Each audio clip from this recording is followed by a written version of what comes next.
Welcome, everyone, to another adventure with the Temple of Limitless Light. Tonight, we will be doing the guided visualization for the pathworking of the Temple of Yesod, the ninth path. We will begin with a Qabbalistic cross to join us all together, and then do the lesser banishing ritual of the pentagram. This time, I'll be banishing air because it's a little more appropriate for Yesod rather than doing a generic earth banishing. And at that point, I will do a short ritual to create a open the path, open a gate structure to the Temple of Yesod, and then there'll be a guided visualization, and with a place for meditation at the end to have your own vision of Yesod. And if you like what you're doing, you can join us on Facebook and have notifications of all these events and participate with us live, because we do most of our rituals have a live component or on Zoom. Ready to begin? I'll start with the Qabbalistic cross.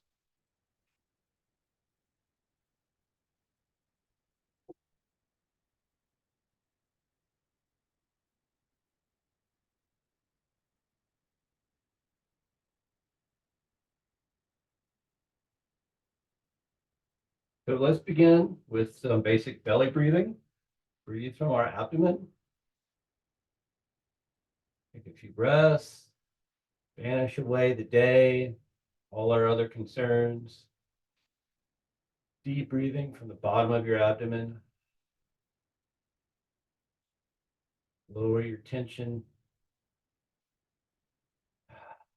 Feel your weight resting solidly in your chair, on your feet.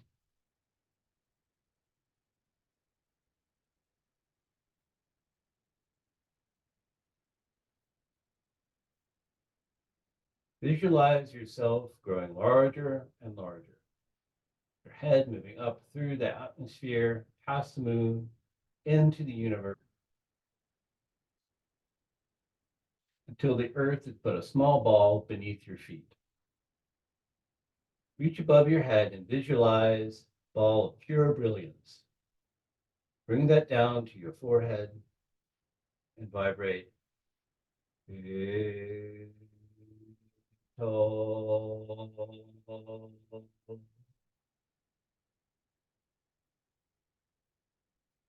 Bring the light down to your heart center, where you can silently say the name of your higher self, or your guru, or Adonai.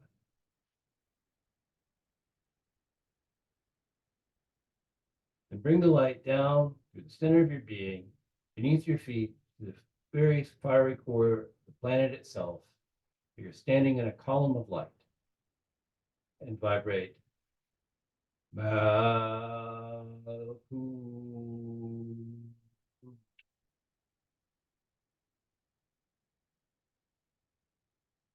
bring the light up to your left shoulder and visualize a ball of blue flame representing all your love and compassion for all sentient beings, and vibrate. Vegadura.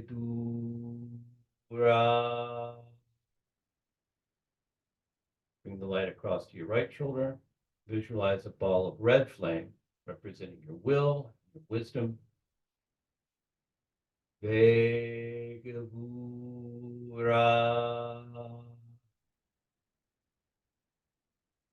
Leolam. Amen.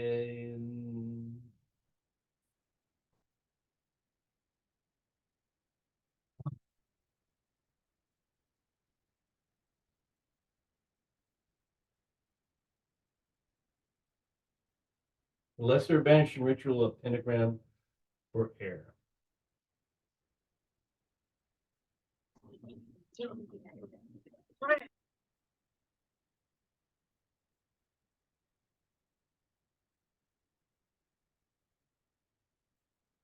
Yehovah. Yesod.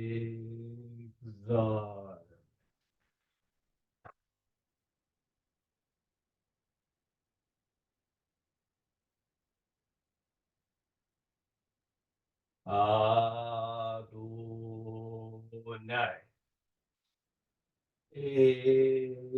Exalt.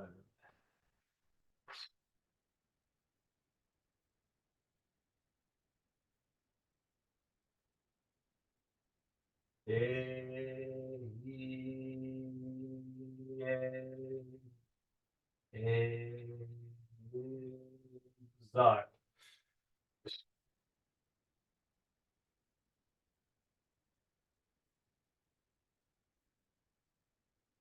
Agila.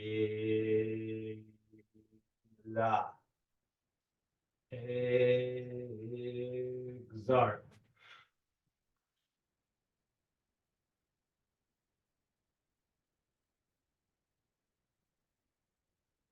Before me, Raphael. Behind me, Gabriel. At my right hand, Mikael. At my left hand, Uriel. For around us flame the pentagrams, and within us shines the six-rayed star.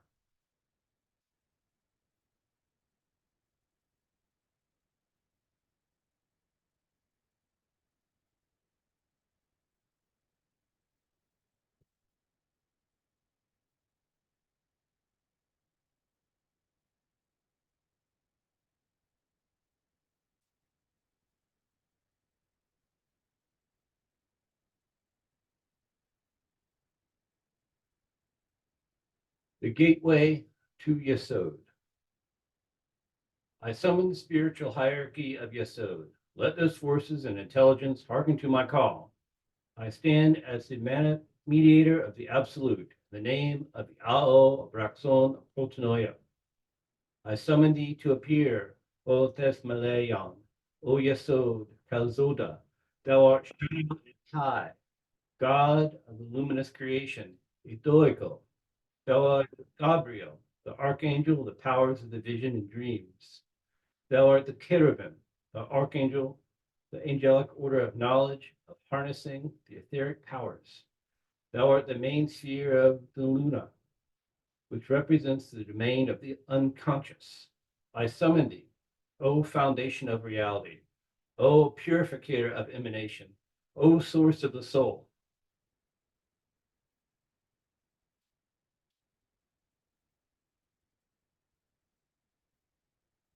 I open the gates between worlds, summon the guide, which shall aid us in our journey forward. I open the gates between worlds. I summon the fierce guardian, which will bar our way if we are unworthy. I open the gates between worlds. I summon the challenge that are before us, that which we must overcome, the enemy in our heart, which we must encounter in the depths of this vision. I open the gates of between worlds. I open the gates of Yesod.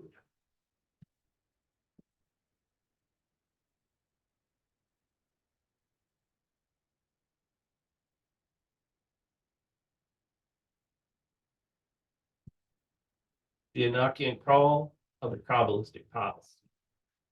Ul idogo apola apoyanat de grim herorum odorimi ul gonusage isabas asade de azoen de lioden o lehoho kameketh o do fanane el aliad nanel de ahomenem il edo efe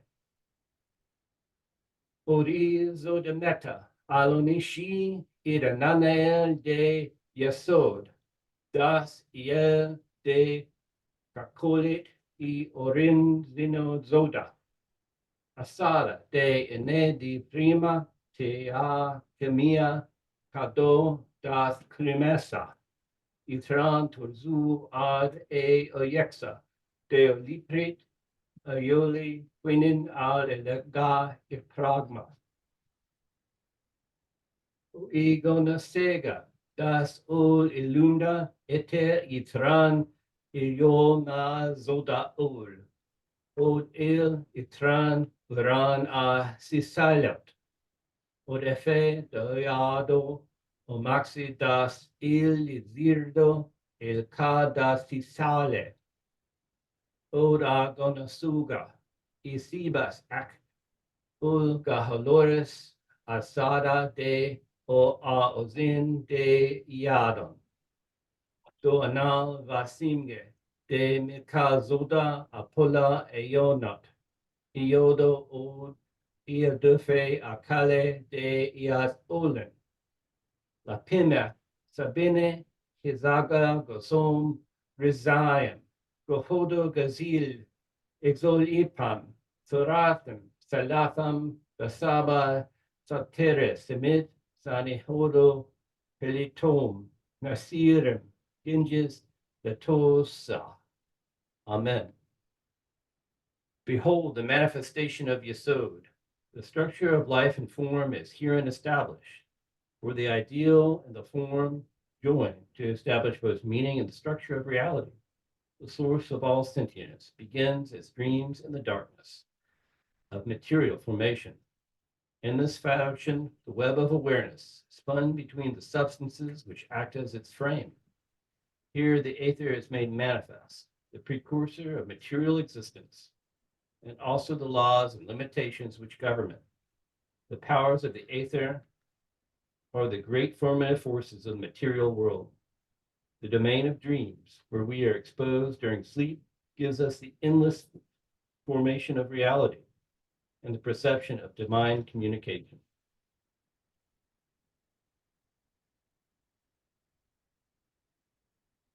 The ninth path is called the pure intelligence because it purifies the emanations, proves and corrects the designing of their representations, and disposes the unity, which they are designed without imitation or division. I invoke thee, O Themelion, O Yesod, Ikraza, Ibrisa, de Imagos Agrim, de Malpreg, Inazel, de Zoda, O Lanisha de Ohina, Eren Gilit, Ode, Sixile, Quea.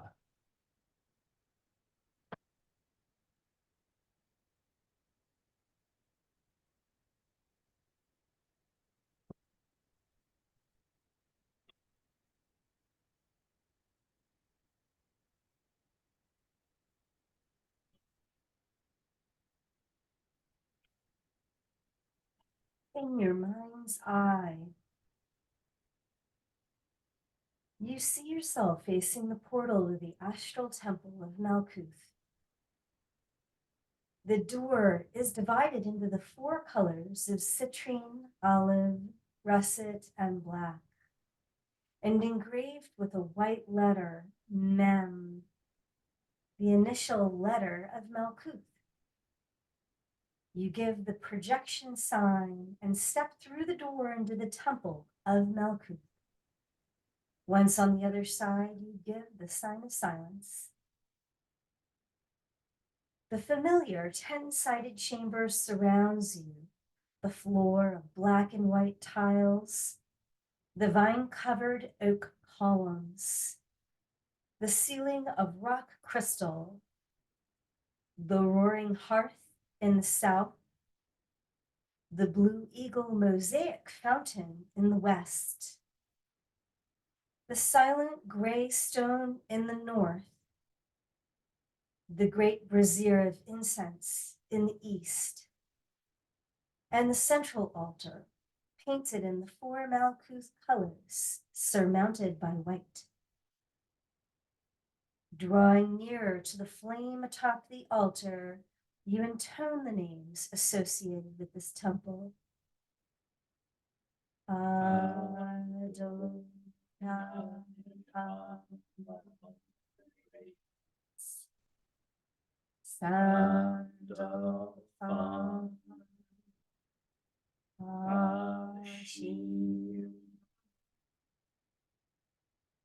East of the altar, Sandalphon appears within the swirling clouds of incense. Tendrils of incense caress her multicolored robe. You salute the tall, radiant being with the sign of the Emperor, and she answers with the sign of silence. By what symbol dost thou enter herein? She asks. What is it that you seek? By the symbol of eternal life, I seek the temple of Yesod, the temple of the Almighty living God. Sandalphon takes you to the east of the temple, to where the tarot card of the universe hangs over the door, path of Tau. She traces the letter Tau on your forehead, with her finger, and tells you this will make your journey up the path of Tau go more swiftly. You walk through the doorway and pass quickly through a violet blue tunnel with starry heavens above you. In the blink of an eye, you are at the end of the indigo path of Tau, facing the gate to the astral temple of Yesod.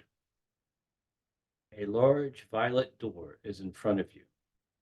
Carved into it is the letter Yod, the initial letter of the name Yesod, painted in yellow. You give the sign of projection and step through the door into Yesod. Once on the other side, give the sign of silence. 9 walls form the temple's inner chamber, which is colored in a rich violet. The figure of any angle or 9-sided polygon graces the floor. In each of the 9 corners of the room, a brazier of incense hangs, scenting the room with the smell of jasmine. The ceiling is engraved with various phases of the moon, inlaid with quartz and ebony. The central altar is cast in silver and covered with a velvet indigo cloth. On the altar, the temple flame burns brightly in the silver bowl, supported by 3 crescents. The feel of this temple is quite different from that of Malkuth. No sensations of security or solidity are evoked here. There is an ethereal quality for everything. You almost feel as if your hand would pass right through the altar if you tried to touch it. There is also a sense of excitement akin to sexual awareness, which causes the hairs on your arms to stand up. The temple is the dwelling place of the serpent power, or kundalini. You can feel its power tingling certain nerves along your spine, stirring slightly by your entrance into Yesod. With a sense of exhilaration, you vibrate the divine name of this sphere.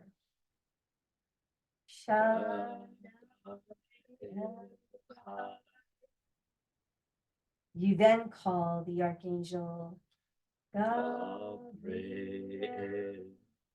for guidance and the order of angels known as the Cherubim. From the jasmine mist, the archangel emerges, taking on a material form before you. Gabriel is dressed in robes of violet trimmed with yellow. Her features are breathtaking. A fine oval-shaped face, framed by dark brown, shoulder-length hair. Her green eyes are large and sensual, and her wings are large, velvety and violet. Somehow you get the feeling that Gabriel could have just as easily appeared as a beautiful young boy, emerging like a figure from a Renaissance painting. She speaks. Behold the vision of the machinery of the universe. You have entered the treasure house of images and the sphere of Maya, or illusion. By what symbol have you entered into the mirror of the cosmos? By the symbol of the Ankh, the symbol of life. Facing the angel across the light of the altar, she directs your attention to the temple flame burning brightly in a bowl of silver. The temple around you seems to become transparent. It fades from view and is replaced by cloud and mist. Within the mist, you see the lightning bolt image of a great flaming sword that was first revealed to you in the temple of Malkuth. Above it, you can just barely make out the lineal figure of a triangle, glowing dimly against the blackness which surrounds the vision. On the other side of the flaming sword are a pair of Hebrew letters, which taken all together form the name Yod-He-Vah-He, in flaming white light. Before your eyes, the letters transform into four mighty angelic figures, two on the right side and two on the left. All of the angels have four wings, two that stretch upward and two that stretch downward. Of the figures on the right, one has the head of a lion and the other the head of an eagle. The figures on the left have the heads of a man and a bull. Together, they form an impenetrable barrier, a wall of protection against evil and imbalance. Their outstretched arms are in the position of the Tau cross. You hear the voice of Gabriel speaking to you.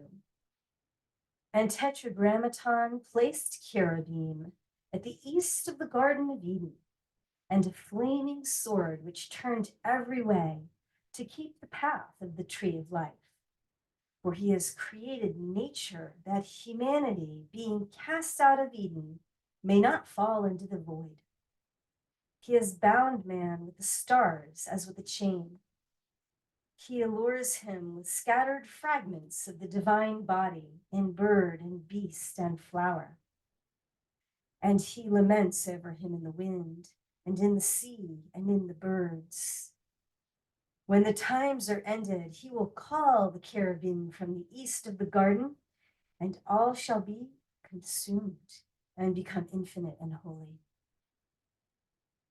In unison, the cherubim cross their arms over their chests and assume the sign of Osiris slain. In a flash of light, the vision is gone, and in its place, a violet haze.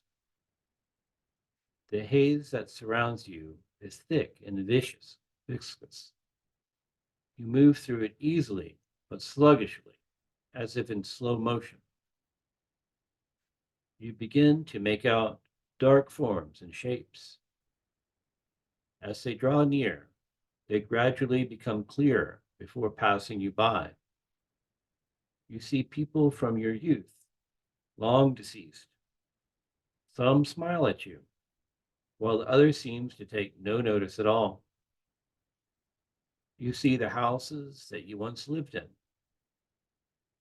childhood pets that you once loved, toys, books, and other objects that you once played with. And you are surprised to recognize people and objects that were lost from your memory. The memories stretch further and further back into the past, into your early childhood. Soon they reach back to the moment of your birth, and then even earlier. The images show now become archetypal memories that are buried deep within the psyche of every human being.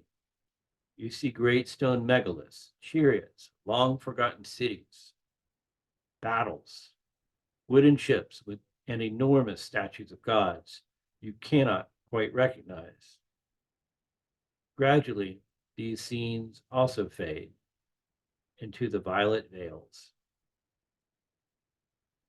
A sudden flash of lightning vaporizes the thick mist. Before you stands the mighty lion-headed cherub that you saw earlier. He is bare to the waist and wears a short Egyptian-style kilt. His thick mane frames a tawny feline face. His skin is the color of flame, and four brilliant white wings outline his magnificent body. Above his head is the Hebrew letter Yod, surrounded by a golden halo. This is Aryeh, the great cherub of fire. You ask the angel to explain the duties of the angelic host of Yesod. Aryeh speaks. The cherubim are the vivified powers of the holy letters of the Tetragrammaton. We are the creative powers of God, expressed in the inner elements that exist prior to physical manifestation in Malkuth. We are the great formative energies that divide the elements in the physical kingdom.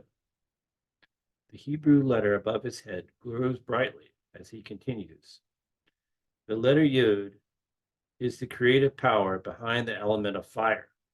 It is the initiator, the sacred spark of aspiration, the genesis of life. Aryeh extends his hand, and you see a red yod in his palm. He places it just above your head, where it remains shining in your aura. And as he does so, an influx of divine energy courses through your sphere of sensation. Another flash of light illuminates the violet clouds, and Aryeh is gone. In his place stands the powerful eagle-headed cherub.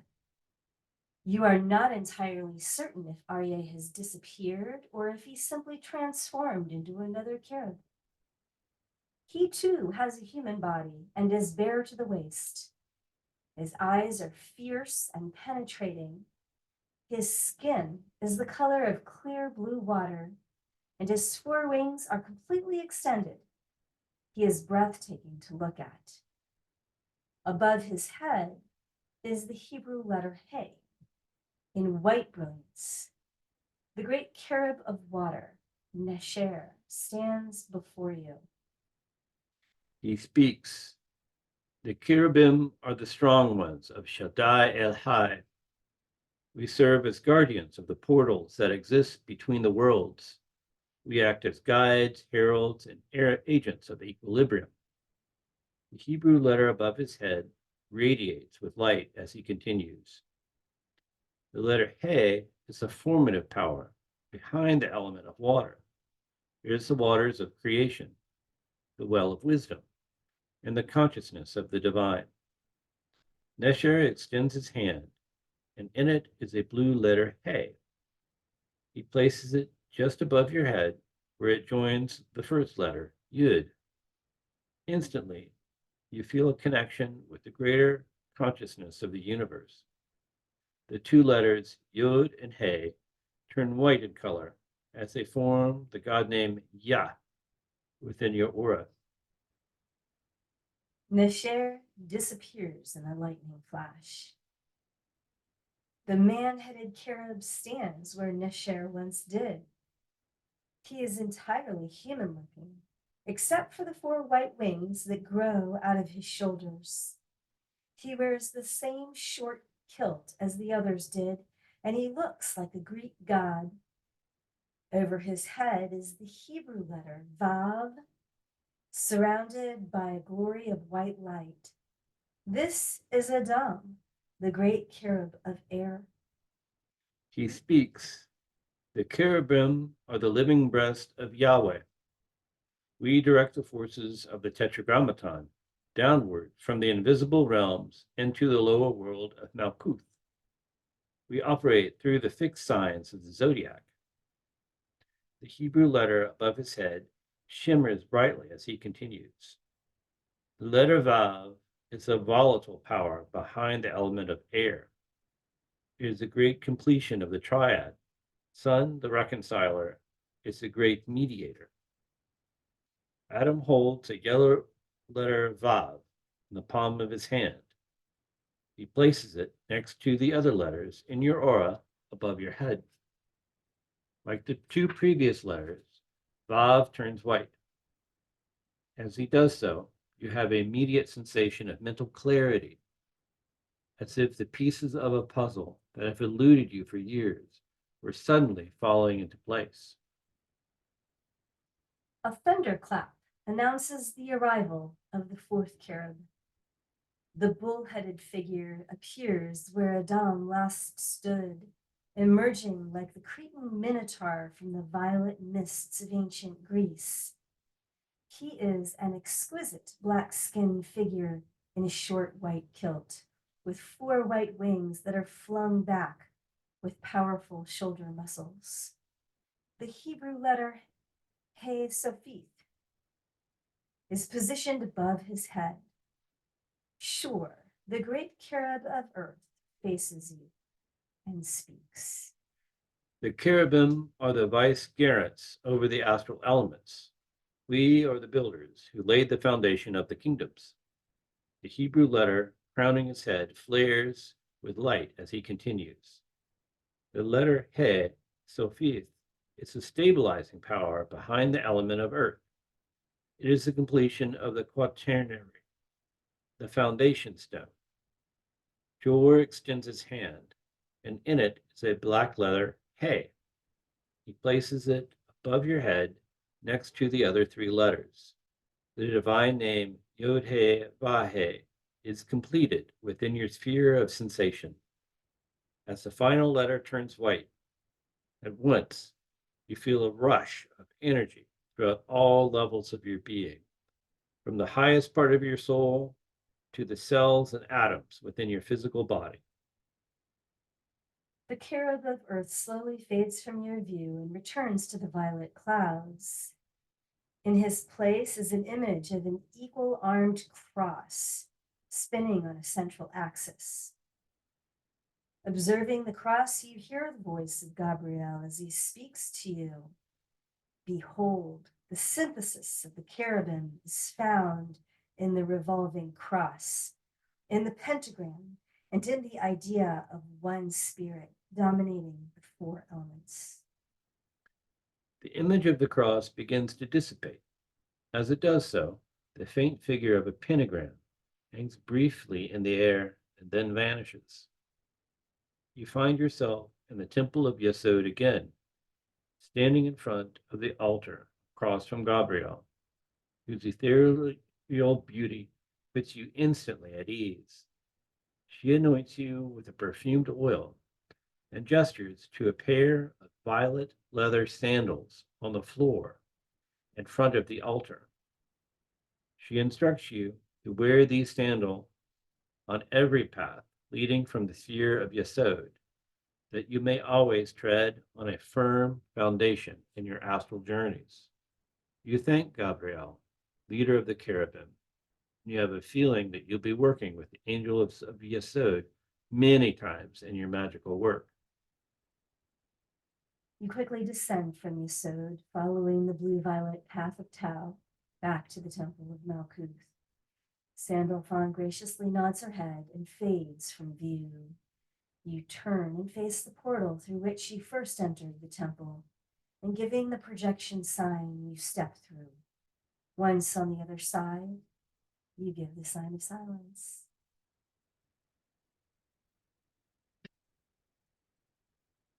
So we meditate. Stopping.